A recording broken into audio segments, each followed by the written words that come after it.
Hello and welcome back to the EF5 podcast, the crossroads between logistics and life. And today we tackle logistics. In fact, we tackle our logistics. I'm going to hop right into this. I talk about our logistics and what we do. Well, what do we do? What does Elite do? Justin Taylor. You talking to me? I think so. Okay. Just making sure. Yep. What does Elite do? If Tractor was here.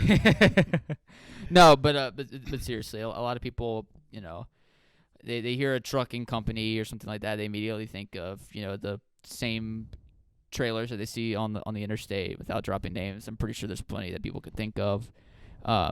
It's pretty common that people default to those, or maybe even the Amazons or the. Hey, you said no name dropping. Hey, nothing Amazon's but Elite here. Hey, if you haven't heard of Amazon by now, then we have a problem, right? You probably need to be watching something else. Nobody's heard of Jumi? Jumi? Yeah. Oh yeah, that's right. That's the African one, isn't it? The African Amazon. Hey man, watch out for that because I know your stocks in there. If you could deliver with no addresses to the houses around the corner, you got it made. That is true. They definitely got something. The White House next to the Blue House by the bush. Yep. There you go. Off of on the corner. Hey, that's what we do sometimes at Elite too. It definitely feels like it. Hey, all illegal though. All illegal? All illegal? Sorry. How illegally can it be? Hey, I got my wordsmithing wrong there. But seriously, like a lot of people just kind of make general assumptions and sweeping broad statements whenever they think of trucking companies and what it is. So I think it's fair for you to take the floor and kind of express and explain what Elite does. Yeah, so it kind of keep it basic and simple.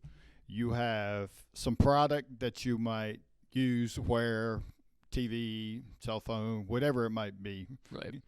We technically traffic in goods of all kind. Right. So some people are like, do you ship this or that? We literally ship everything and anything. Okay. From full cars to parts of cars to just various things along the way. Right. So with that, you have the manufacturing, the production of whatever the product might be. Then you have the end user, whether they're selling or using it to build something else.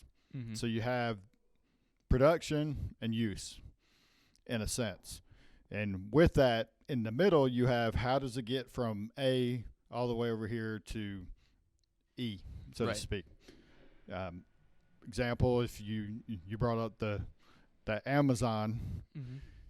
Amazon bridges the gap to get it in between. Right. They don't actually build something, and they don't actually necessarily sell something direct, meaning Amazon product. Right. So there is instances, right? But correct. But in general terms, you have produce the product, sell the product. Mm-hmm. However that looks. So in the middle, from a freight forwarding perspective, that freight forwarder either gets it from overseas to the U.S. or from U.S. to overseas points. Okay. So you have, let's say, manufacturer, we'll use shoes, for example. Manufacturer might be in Saudi Arabia. So from Saudi Arabia to Portland, Oregon. Okay. How does that happen? So they produce the product, and then it shows up at the door in Portland, Oregon, all the way to the store or to the warehouse facility. So in the middle, the manufacturer doesn't have planes.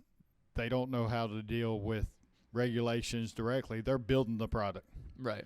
Then you have the store that you walk into that is actually selling you the product. Right. So you have the logistics process, the supply chain process is all in the middle. So that there's a number of ways that it actually ships, meaning terminology, rather who's responsible for what along the way. Right. But in short story, that product has to get from here to there. So the freight forwarder or this industry comes in the middle and gaps that out, meaning they help, however the terms are sold, they help the transition from the buildup of the product to the end user to get it. Okay. That freight forwarder, in most cases, they're experienced in the documentation process. Okay. So if there's whatever's required from customs at both ends, they help bridge that gap. Okay. Now, with that customer may say, hey, we need you to deliver it or to pick it up. Can you offer that service? And in some cases, they have their own equipment, but in most cases, they outsource that service. Okay. So it's just like, let's say you're in Portland, Oregon, you've purchased the product, and the terms are you're responsible to get it all the way from Saudi Arabia to Portland, Oregon. Mm-hmm. So now you have to work that logistics process. So then you'll extend into a freight forwarder to help you navigate the transportation lanes. Do I want to ship it air, ocean? How does that going to work? What do I need for customs on both ends? What are they asking for? What are my payments? Okay, let's just use air as an example. So I need it as quickly as possible, so I'll ship it air. If I can plan my inventories out, then I'll ship it ocean. Okay. So let's say it's an air freight import. It's coming in from Saudi Arabia to Portland, Oregon. So that process the freight forwarder will do will help bridge all those gaps if you own the responsibility to get it from production to the store, so to speak. And just to be clear, are you the freight forwarder? Like, are you that outsourced person, or? We are the third-party logistics provider, meaning we do not do the documentation process. Okay. That is the freight forwarder, and there's a customs broker involved with U.S. Customs. But the terminology, in a sense, the freight forwarder handles the paperwork process. Right. Where we step in at Elite is we help with the logistical movement of the product. Okay. Meaning the physical movement. And it could be our own trucks. It could be trusted vendors we use. So it's a number of ways where we might contribute our service. It could be warehouse related. It could be just labor as far as placing a label because they want to take it all the way to the store, not to their warehouse. Mm-hmm. So how we fit in it is we add support to the freight forwarder. Okay. So in a sense, we are a trucking operation, but we do some extended things with our experience, such as warehouse related. Right. And we also, from a terminology standpoint, we broker. So if we don't have the physical resources, meaning our own trucks, we may link up with somebody who has trucks in that area to provide that service. Okay. And that So would be the broker or that the would active be the brokering broker part Okay. of the process. So we're not a freight forwarder, but we step in to assist the freight forwarders in whatever their needs might be if it's the services Okay. we can offer. Okay, so it's basically like if we start with, we'll just use the Saudi Arabia to Portland example. Whatever the company is in Saudi Arabia, they contact the freight forwarder, then the freight forwarder contacts you? Correct. Okay. So the freight forwarder walks out what resources they have that they can offer in their house, meaning under their own company. Right. So we'll use a three-letter company that we all know delivers packages. So that company may actually have some trucks. They might not need our services. Mm-hmm. Even those that have trucks can't cover everything. Like we can't, as much as we want to, we can't cover everything for every customer every time. Right. So we don't have a plane sitting out back. So. Not yet. Got to visualize. Not your plane yet. Yeah, exactly. So even if a freight forwarder may have trucks, we still can assist them at times because their volumes come up and down. Right. So we step in to offer that leg of the service if it's required from the customer needs towards the freight forwarder.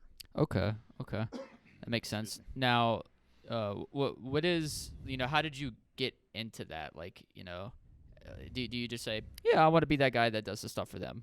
Or like, Is this the point we referenced episode 1? Possibly. A little bit of an introduction of how you got here. But no, in all seriousness, I mean, it is answered in the introduction episode. But, with the brokerage and stuff like that, what do you find the most appealing to do? Because you do kind of cover everything except from the point A and the point B locations. You kind of cover everything in between. Exactly. Do you find one part more appealing than the other, or do they all kind of come in their waves? What do you think? Well, with that, we do deliveries and pickups. So I'll get your answer in a quick second. Okay. But I just wanted to cover this because it kind of leads into the answer you're asking. So the pickups we may do, meaning we pick up out in the city or in local points and we bring it back to a port city that's going to go outbound. Okay. That's export. The deliveries. Now sorry to interrupt, but a port city could be, misunderstood. Are we talking like an actual like Savannah, Georgia, where there's a port there, or are we talking like just any city where it just gets put out? So, in general terms, I use the word port city, and the industry generally uses that as being a location that can come and go, whether that be air or ocean. Okay. So, Atlanta, Hartsfield, Jackson is a airport port city, so to speak. That makes sense. sense. Then you have Savannah that is a seaport. So it depends on the nature of the cargo, but basically that port is an entry and exit point for goods to travel to and from. Okay. So Gotcha. That's what the term port city would be. That makes sense. So our pickups go export. They're leaving the country. We do domestic, and domestic would be, it would travel obviously within the United States. Mm-hmm. There is domestic forwarding out there, and so that would be limited customs needs and stuff of that nature. We do travel across borders, being Canada and Mexico as well, and that does require a little bit of interaction. But the terminology of domestic would be it wouldn't leave the country. Okay. So it would stay within the United States territory, so to speak. So the imports are the delivery, and a lot of times from an import perspective, we get a chance to like satisfy demand, meaning the inventory levels are down, products needed, or the line will shut down on the automotive side. Whatever expedite needs are, those are traditionally the more fun things because you're against the clock. You got to get there by this time. You have everything in a sense working against you, and can you pull it off? Right. And so to answer your question, kind of, I think it was like, what do you like the most, or what? Yeah. What's the most appealing? So from that side, the most appealing thing is to have a challenge and blow it away with great expectations or great results. Great results. Yeah. I was struggling to find the word there too. Don't worry. But between that piece of what we enjoy the most and the second piece that's tied into that is virtually every day is different. Mm-hmm. It's not the same grind, the same. Oh, my God. There's a lot of the same things that you fundamentally have to do. The same motions of what you're doing, but it's never the same scenario that you find yourself in. Yeah, it's every day is different. It's goes back to the core values that we talked about and we have with Elite is that the pivot of the core value makes it a challenging day every day. Right. So it's always fun to see that. And that's when I, quote unquote, grew up in the business. That's what I guess made it enjoyable is every day is going to be different. Mm-hmm. And so you never know what the new challenge might be, who may call you for this, just crazy request that has to be done. Can you do it? Bam, let's do it. Absolutely. And, to kind of bring back up, the core values of pivot and stuff like that, if you're interested in, hearing a little bit more about either our core values or maybe creating your own core values for your own business, be sure to check out, I believe it's episode 5. It was the most recent one, right? Or not the one that came out today, episode 6, otherwise known as The Secret Society. It was the last one. Hey, look, just to tie into The Secret Society, there's a funny little inside joke in this industry somebody told me one day, and I'm kind of throwing it back throughout time. You've heard of the mafia, right? Mm-hmm. Heard of the mafia. You know what the mafia, like one of their statements are, once you're in, you're never out. That is true. And that's the appealing effect of this industry. There's so many families involved, such as myself, had my father involved. I grew up in it, ended up in it. You're kind of in it right now. So almost in a sense, you're born into it. Yeah. And then you can never leave it. Yeah. It's like the mafia. Once you're in, you're never out. Yep. And I think I just found my fan base group name. What's that? The Mafia. Because once they're following me, Special Sauce Mafia. yeah, once they're following me, they can't stop. They can't The stop. Special Sauce Mafia. And the mafia that is watching this, please, please, please like, subscribe, comment on the video. I'm spitting everywhere when I talk. I'm so excited to get it out. Hey, look, easy. There's still Corona out there. Oh yeah, that's a good point. You need to get your face shield Yeah. when we're sitting might like need this. that. It's a little too sketchy. We're 6 feet. Is this 6 feet? It better be. I'm sorry. I'm not adhering to the guidelines. I might be in trouble. But what's not in trouble is the people watching this episode right now that are seeing the end of it. So, be sure to like, subscribe. If you subscribe, you actually get notifications of when these videos come out.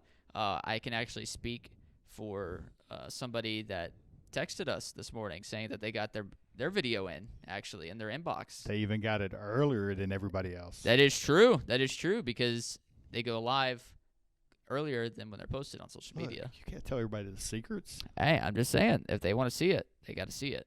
They got to see it before, but they ain't going to do it unless they do it. Exactly. So, and what's not going to happen is this episode ending if we don't end it either. I'm ready when you are. I'm ready when you are. If you're froggy, jump. All right, I'm jumping out. We out. We out.